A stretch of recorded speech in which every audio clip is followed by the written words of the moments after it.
एक चोर का पिंडदान।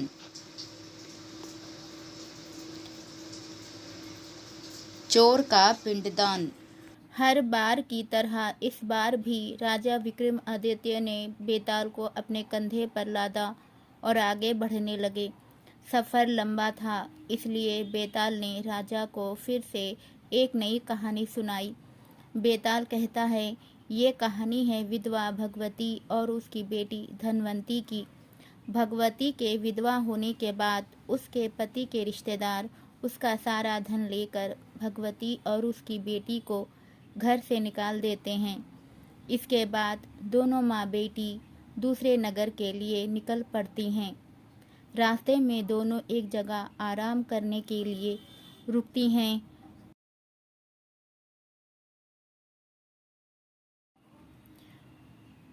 तो वहाँ एक सिपाही एक चोर को बांध कर रखे रहता है। चोर को प्यास लगी होती है। वे भगवती और उसकी बेटी धनवंती से पानी पिलाने के लिए विनती करता है। पानी पीने के बाद वो माँ बेटी से सारी बातें पूछता है कि उनके साथ क्या हुआ था। सारी बातें सुनने के बाद चोर धनवंती के साथ शादी करने की इच्छा रखता है। ये सुनकर भगवती को गुस्सा आता है और वे उस सिपाही को चोर की बात बताती है। सिपाही भी चोर पर गुस्सा जाहिर करते हुए कहता है कि कुछ दिनों में तुम्हें फांसी लगेगी और तुम शादी करने की बात करते हो। यह सुनकर चोर कहता है, बहुत पाप किए हैं मैंने। अब लगता है कोई तो हो जो मरने के बाद मुझे पानी दे सके। मेरा कोई बच्चा नहीं है, मैं चैन से मर भी नहीं सकता, भूत बनकर भटकूंगा मैं। यह सब सुनने के बाद सिपाही वहाँ चोर को बांधकर आराम करने चला गया। सिपाही के जाने के बाद चोर भगवती और उसकी बेटी धनवंती को अपने छिपाए धन के बारे में बताने लगा। उसने कहा, अगर आप अपनी बेटी धनवंती की शादी मेरे साथ कर देंगी तो मैं आपको अपने छिपाए धन के बारे में बता दूंगा। मेरे मरने के बाद आप दोनों उस धन के साथ अपनी पूरी जिंदगी आराम से बिता सकेंगी।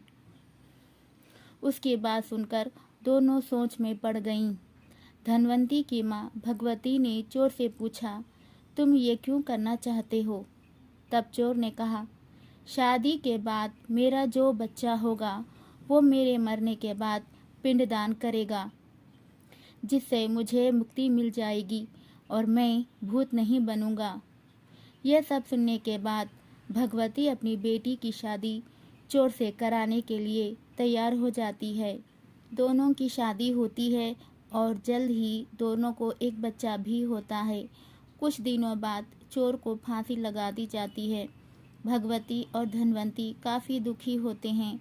कुछ दिनों बाद भगवती को चोर की बात याद आती है कि एक गुफा में मूर्ति के सामने की ज़मीन के नीचे उसने खजाना छिपा कर रखा था। दोनों माँ बेटी वहाँ जाकर देखते हैं और ज़मीन खोदने लगते हैं। फिर उन्हें वहाँ सोना, चांदी और पैसे मिलते हैं। धनवंती फिर भी दुखी रहती है और कहती है, अगर पैसे नहीं मिलते लेकिन वो जिंदा रहते तो मुझे सब कुछ मिल जाता। भगवती बेटी को समझाते हुए बोलती है कि अगर पैसा है तो सारी खुशी मिल जाएगी। उसके बाद दोनों माँ बेटी एक नए शहर जाकर खुशी खुशी अपनी ज़िंदगी बिताने लगते हैं। कुछ समय बाद भगवती की सहेलियाँ धनवंती की शादी कराने को लेकर पूछने लगती हैं।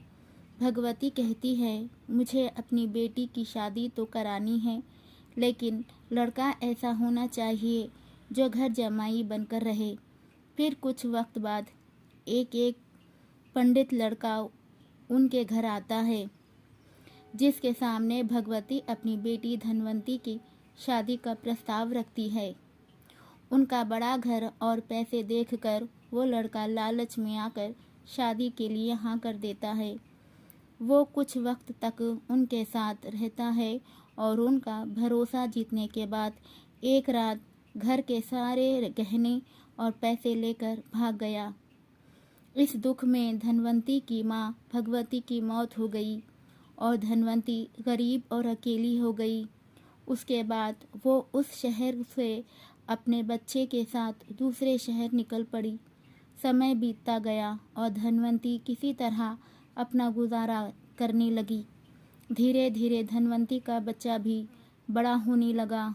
एक दिन दोनों माँ बेटे रास्ते में भटक रहे थे कि इतने में उन दोनों की नज़र एक राजकुमार पर पड़ी, जिसके गले को एक अजगर ने जकड़ रखा था। धनवंती के बेटे ने उस अजगर को काफ़ी मुश्किलों के बाद राजकुमार के गले से निकाला, लेकिन अफसोस तब तक राजकुमार की मौत हो गई थी। इसी बीच राजकुमार के पिता, जो कि उस राज्य के राजा थे, वे वहां पहुंच गए। बेटे की मौत से वो काफ़ी दुखी हुए, लेकिन धनवंती के बेटे के साहस को देखते हुए राजा ने धनवंती के बेटे को गोद लेने का फैसला किया। धनवंती और उसका बेटा महाराज के यहाँ रहने लगे। धनवंती का बेटा देखते ही देखते राजमहल और राजा के सारे कार्यों को सीख गया और राजा के बेटे की जगह ले ली। राजा की उम्र बहुत ज़्यादा हो गई थी और कुछ वक्त बाद राजा की मौत हो गई। राजा ने मरने से पहले धनवंती के बेटे को सारा राजपाट सौंप उसे राजा बना दिया। उसके बाद धनवंती ने अपने बेटे से कहा कि पिता की मौत के बाद बेटे को पिता की आत्मा की शांति के लिए श्रद्धा और पिंडदान करना होता है। ये बात सुन उसका बेटा अपनी माँ धनवंती के साथ पिंडदान करने निकल पड़ा। जब वो नदी के किनारे पहुंचा तो उसे 3 हाथ दिखाई दिए। इतनी कहानी सुनाने के बाद बेताल रुक गया और हर बार की तरह इस बार भी उसने राजा विक्रमादित्य से सवाल पूछा, बताओ राजन, उस लड़के का पिता कौन है? धनवंती का बेटा किस हाथ में पिंड देगा? इसमें एक हाथ उस चोर का है जिसके साथ धनवंती की शुरुआत में शादी हुई थी, दूसरा हाथ उस आदमी का है जिसने धन की लालच में धनवंती से विवाह किया था, और तीसरा हाथ उस राजा का है जिसने धनवंती के बेटे को गोद लेकर अपने बेटे की तरह रखा था। विक्रमादित्य ने जवाब दिया, उस लड़के का पिता वो चोर है जिसने धनवंती से पूरे रीति रिवाज के साथ शादी की। दूसरे व्यक्ति ने लालच में धनवंती से शादी की थी और राजा ने बस अपना काम किया था। चोर ही धनवंती का असली पति और उसके बेटे का पिता है, क्योंकि उसने धनवंती के लिए बिना किसी स्वार्थ के मरने से पहले धन छोड़ा ताकि वे खुशी से आराम की जिंदगी बिता सके। ये सुनते ही बेताल बहुत खुश हुआ और वापस घने जंगल में उसी पेड़ पर जाकर उल्टा लटक गया।